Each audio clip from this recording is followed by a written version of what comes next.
Halo semuanya, Assalamualaikum warahmatullahi wabarakatuh. Sebelumnya perkenalkan, nama saya Nur Yatima dengan NIM H10712211031. Nah, dengan adanya video ini saya ingin mempresentasikan sebuah materi mengenai kecepatan fluida dan tekanan geser di dasar. Nah, materi ini berhubungan dengan mata kuliah saya, yaitu transport sedimen. Nah, kemudian selanjutnya terdapat topik-topik yang akan kita bahas dalam PowerPoint ini. Yang pertama tentunya kita harus tahu prinsip dasar analisis dari transport sedimen. Nah, adapun prinsip dasar analisis transport sedimen pada gambar ini menunjukkan distribusi kecepatan dan partikel sedimen di dalam suatu arus. Misalnya sesuai pada gambar yang sudah tertera, yaitu warna merah menunjukkan kecepatan tinggi, warna hijau sampai kuning menunjukkan kecepatan menengah, dan warna biru menunjukkan kecepatan rendah. Nah, gambar ini menunjukkan bahwa kecepatan tertinggi berada di bagian atas aliran, yaitu yang berwarna merah, sedangkan di dekat dasar kecepatan lebih rendah, yaitu yang warna biru, karena dipengaruhi oleh tegangan geser dasar. Oke, setelah mengetahui prinsipnya, kemudian kita berfokus pada yang di dalam arusnya. Nah, pada bagian ini kita akan lebih mendalam membahas mengenai kecepatan fluida dan tegangan geser yang bekerja dalam arus. Nah, terdapat persamaan dasar tegangan geser yang ditampilkan pada slide ini, yaitu adalah tau sama dengan rho dikali G dikali H min Z dikali d eta per dx, yang dimana tau sama adalah tegangan geser, rho yaitu densitas fluida, G adalah gravitasi, H adalah kedalaman total fluida, dan Z adalah posisi vertikal dalam fluida, sedangkan d eta per dx adalah gradien kemiringan permukaan air.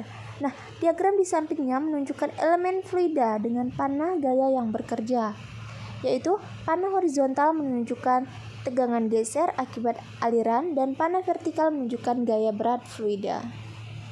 Kemudian selanjutnya ialah rumus dan diagram kemiringan. Nah, di sini terdapat persamaan, yaitu du per dz sama dengan tau per mu, yang dimana mu sama dengan kecepatan fluida, z adalah posisi vertikal dalam fluida, tau adalah tegangan geser, dan mu adalah viskositas dinamis.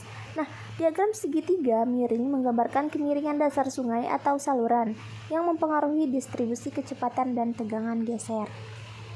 Selanjutnya adalah aliran turbulen atau turbulent flow, yang dimana adalah aliran yang memiliki fluktuasi kecepatan acak dan mendapatkan energi dari aliran utama. Nah, fluktuasi ini dapat dianalisis menggunakan metode statistik seperti rata-rata kuadrat atau RMS, distribusi amplitudo, dan korelasi. Biasanya distribusi fluktuasi ini mengikuti distribusi normal. Kemudian persamaan tegangan geser dalam aliran turbulen. Nah, menurut pendekatan Reynolds, tegangan geser dalam aliran turbulen pada ketinggian Z dalam aliran seragam dinyatakan sebagai Tz sama dengan rho V du per dz dikurang rho u aksen W aksen rata-rata. Nah, keterangan dari variabelnya adalah U adalah kecepatan rata-rata fluida pada ketinggian Z, dan U aksen adalah fluktuasi kecepatan turbulen dalam arah horizontal, W aksen yaitu fluktuasi kecepatan turbulen dalam arah vertikal, rho adalah massa jenis fluida, dan V adalah koefisien viskositas kinematik. Nah, kecepatan rata-rata dalam arah vertikal atau W biasanya 0 dalam aliran seragam, tetapi fluktuasi turbulen W aksen tidak 0.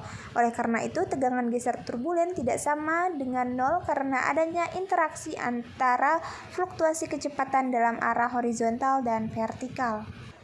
Selanjutnya adalah current boundary layer, yang dimana bagian bawah atau bottom layer, viscous sublayer, adalah lapisan paling dekat dengan dasar, dimana viskositas sangat dominan dan aliran masih laminar.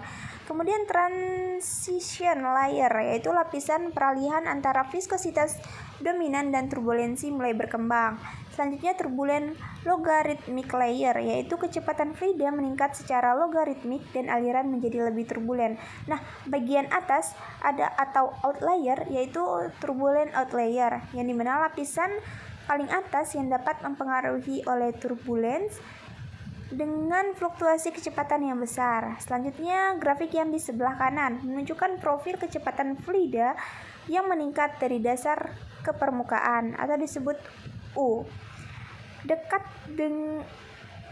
Kemudian di sebelah kanan yaitu menunjukkan profil kecepatan fluida atau dilambangkan dengan U yang meningkat dari dasar ke permukaan. Dekat dasar, kecepatan sangat kecil tetapi semakin naik. Kecepatan meningkat secara signifikan. Selanjutnya, distribusi kecepatan dalam aliran di atas permukaan halus yaitu smooth dan kasar atau rough. Nah, gambar yang sebelah kiri yaitu permukaan halus, smooth flow, yaitu adalah profil kecepatan menunjukkan gradien yang lebih tajam di dekat dasar. Kecepatan fluida meningkat secara bertahap seiring dengan ketinggian, yaitu dilambangkan dengan Z. Nah, parameter Z0 adalah panjang kasar hidraulik yang kecil karena permukaan halus. Kemudian lapisan viskositas masih berperan dalam mengontrol aliran dekat dasar. Sedangkan gambar yang sebelah kanan atau grafik kanan yaitu permukaan kasar atau rock flow, yang dimana dasar memiliki elemen kasar berbentuk butiran atau batuan. Nah, kecepatan fluida meningkat lebih cepat dibandingkan dengan permukaan halus. Panjang kasar hidraulik atau Z0 lebih besar karena pengaruh kekasaran. Lapisan viskositas lebih tipis dan turbulensi lebih dominan di dekat dasar. Dan yang terakhir yaitu adalah distribusi panjang pencampuran dan viskositas pusaran dalam aliran turbulen, yang dimana grafik kiri atau mixing length distribution menunjukkan sumbu horizontal rasio L/X menunjukkan panjang pencampuran relatif terhadap suatu panjang karakteristik. Nah, sumbu vertikal posisi dalam lapisan aliran kurva menunjukkan panjang percampuran peningkatan seiring dengan jarak dari dasar, yang berarti efek turbulensi lebih besar di daerah lebih tinggi dari dasar. Kemudian grafik yang kanan atau eddy viscosity distribution. Nah, sumbu horizontal viskositas pusaran sebagai fungsi dari tinggi relatif dalam aliran. Sumbu vertikal posisi dalam lapisan aliran. Nah, kurva menunjukkan bahwa viskositas pusaran meningkat dengan tinggi dari dasar mencapai maksimum di tengah, lalu menurun mendekati permukaan.